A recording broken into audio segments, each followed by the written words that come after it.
Hola, gracias por escucharnos de nuevo en un episodio más de ¿Tienes miedo? En esta ocasión, queremos mandar un fuerte abrazo a todos aquellos que han estado luchando contra esta pandemia. A todos aquellos que han estado enfermos o que han perdido un familiar por todo esto. Sabemos el dolor que todo esto causa y por ello les mandamos un enorme abrazo. Hay que seguir adelante, hay que seguirnos cuidando.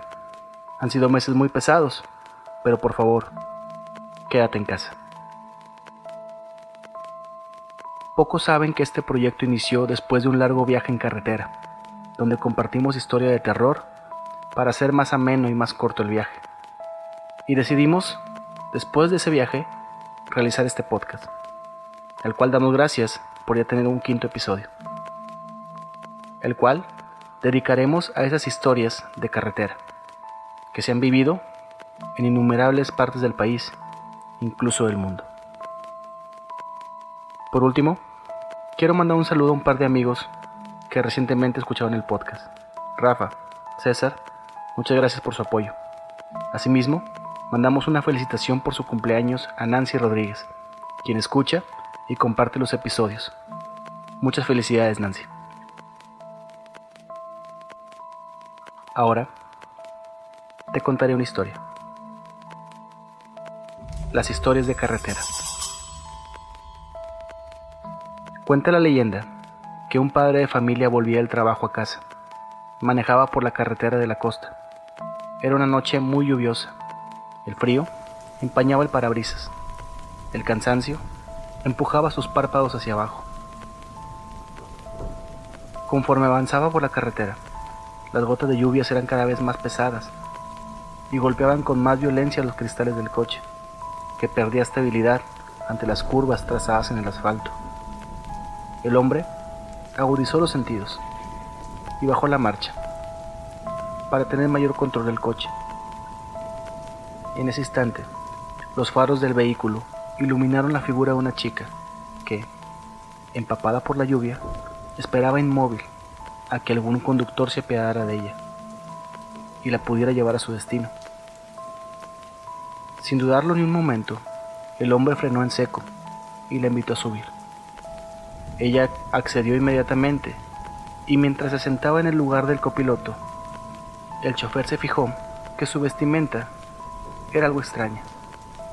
Llevaba un vestido blanco, de algodón, un poco arrugado y manchado por el barro, pero su pelo estaba completamente enmarañado, como si llevara horas en la espera. Sin ponerle mucha atención a esto, el chofer reanudó el viaje y empezaron a tener una distendida conversación en la que la chica esquivó en varias ocasiones la historia de cómo había llegado a aquel lugar, hasta que llegó el momento idóneo. Con una voz fría y cortante, le pidió que redujera la velocidad hasta casi detener el vehículo. Es una curva muy cerrada, advirtió ella. El hombre siguió su consejo y cuando vio lo peligroso que podría haber sido, le dio las gracias. Ella, con una voz todavía aún más cortante y fría, le contesta: no me agradezcas, es mi misión. En esa curva me maté hace poco más de 25 años. Era una noche como esta, lluviosa y peligrosa. Un escalofrío recorrió la espalda del hombre y erizó toda su piel.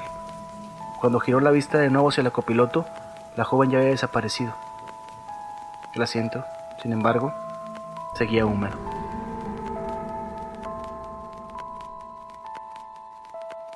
El encargo.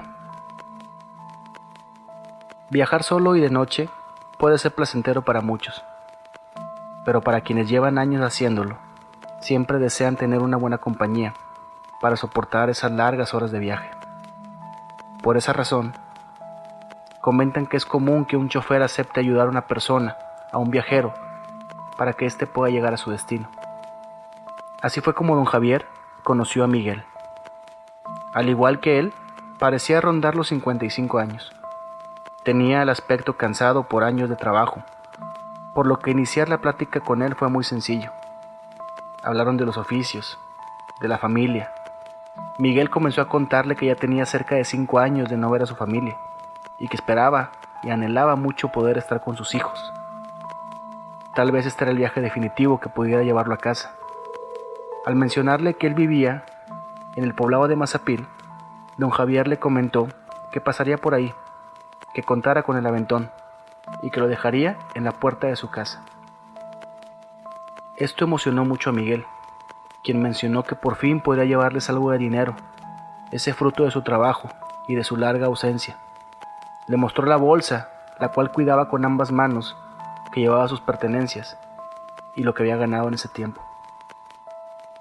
Viajaron toda la madrugada, y cuando don Javier sintió pesados los párpados, le comentó que se detendría un poco para poder dormir, que si estaba de acuerdo, por lo que Miguel no tuvo objeción.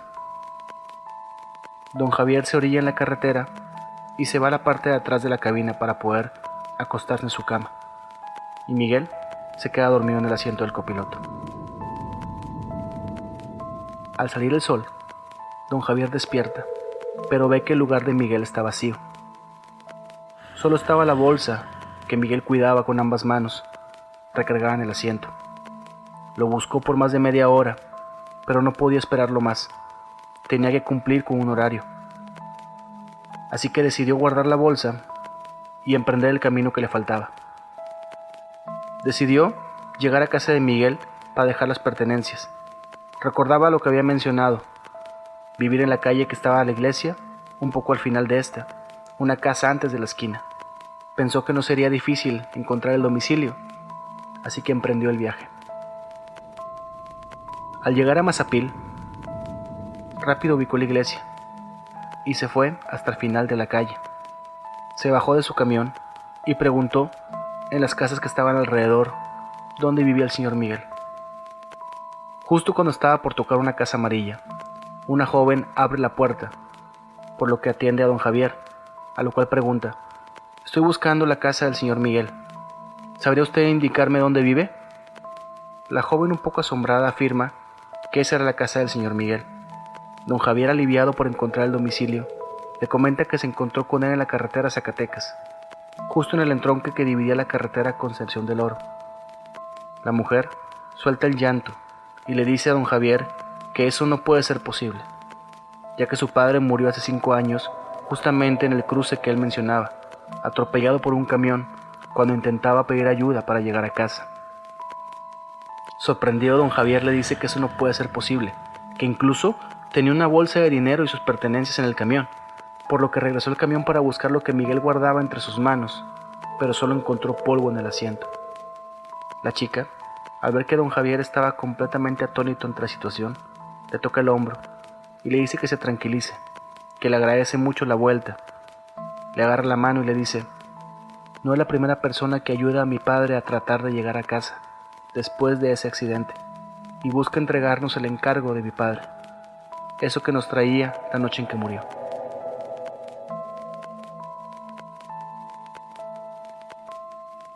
La niña del campo. He sido trailero durante 6 años, y como usted dice, estamos acostumbrados a escuchar todo tipo de leyendas y cosas que pasan en las carreteras, pero jamás viví una en carne propia, hasta hace un par de meses. Me encontraba yo camino a entregar una carga al municipio de Cholula.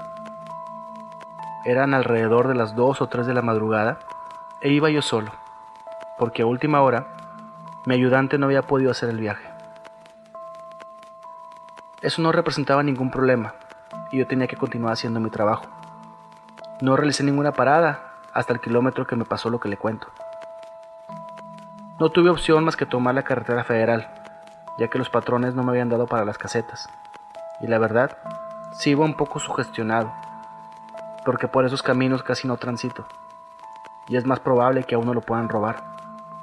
En eso voy llegando a un tramo donde suele atravesar gente a los animalitos para poder llegar a su pueblo, lleno de topes cada 100 metros, por lo que tuve que reducir la velocidad.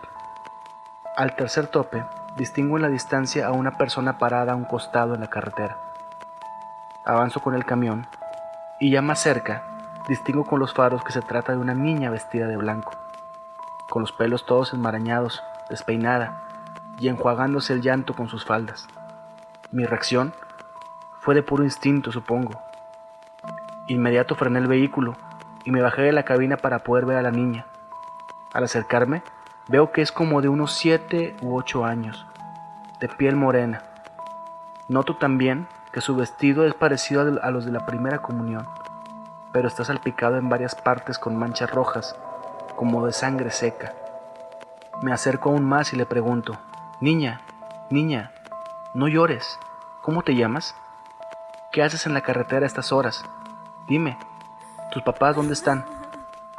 La niña, llorando, me mueve la cabeza como respondiéndome con un no silencioso, para inmediatamente decirme después: Señor, por favor, ayude a mi mamá.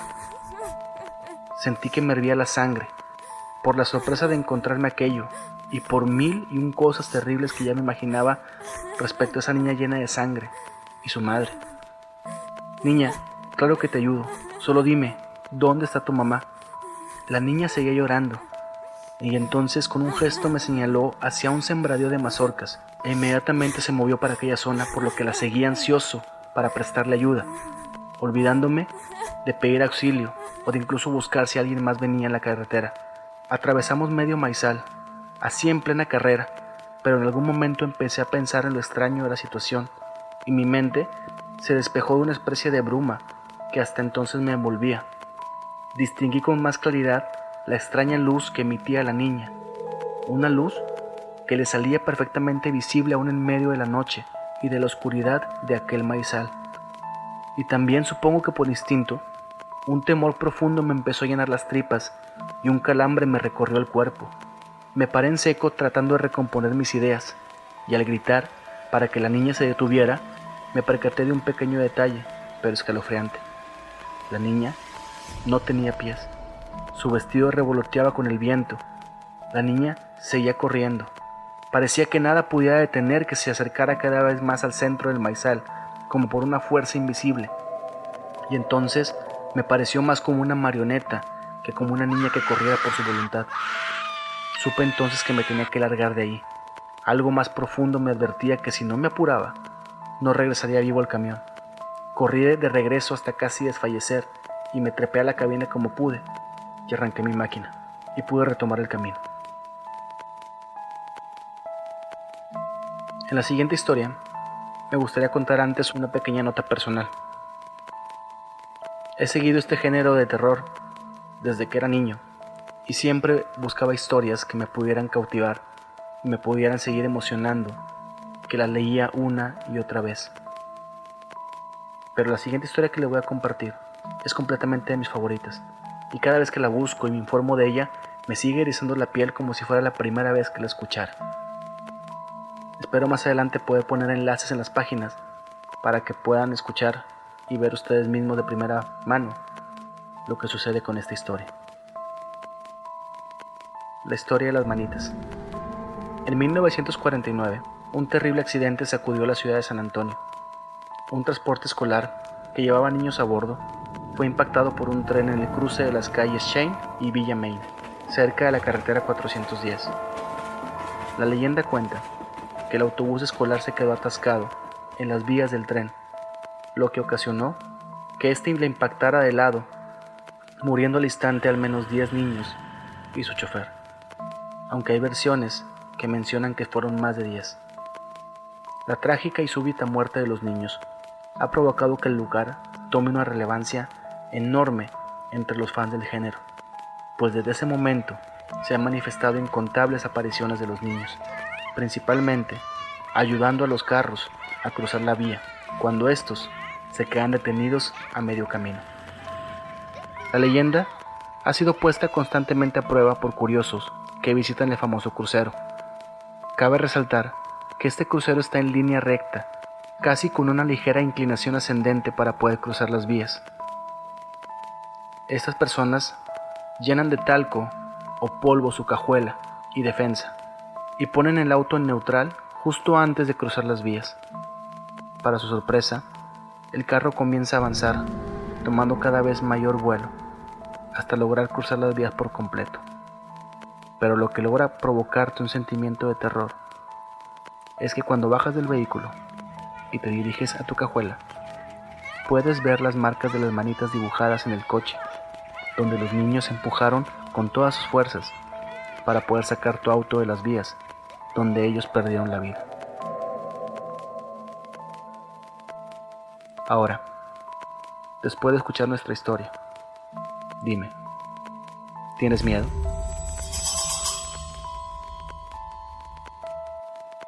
Escrito y narrado por Marcelo Cortés. Producción, Valeria Leal. Dirección, Alberto García. Un podcast de DBS Producciones.